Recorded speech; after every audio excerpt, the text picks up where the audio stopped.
pendant ce temps, Alexis, à Rome, le nouveau pape français Marc, hier, il a d'ailleurs dirigé une toute première messe. Oui, dans la chapelle Sixtine et devant tous les cardinaux, Léon XIV a prononcé sa première homélie, une manière de clôturer le conclave. Un peu plus tôt, juste après son élection, il s'était aussi adressé à la foule qu'il attendait avec impatience place Saint-Pierre.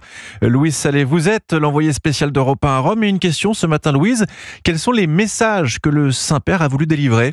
Eh bien, tout d'abord, un appel à la paix dans le monde. Léon XIV a répété ce mot une dizaine de fois dans son discours jeudi au balcon de Saint-Pierre. À toute la terre, la paix soit avec vous. Polyglotte aux origines italiennes, espagnoles, françaises, ce pape est un fin diplomate qui se prépare sans doute à engager des discussions pour faire cesser les armes dans les pays en conflit. Il est aussi déterminé à ouvrir l'Église à tous, en particulier aux plus démunis, dans la continuité du pape François. Une Église qui construit des ponts, toujours ouverte à recevoir tout le monde, tous ceux qui sont dans le besoin.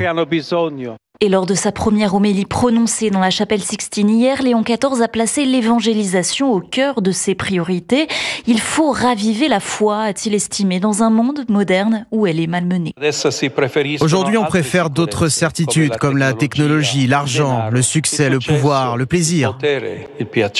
Il a aussi invité les catholiques à entretenir une relation plus personnelle, plus intime avec Jésus et incité les responsables dans l'Église à davantage d'humilité, un trait qui caractérise sans doute cet homme calme qui recherche avant tout l'apaisement. Louise Sallet, envoyé spécial d'Europe 1 à Rome.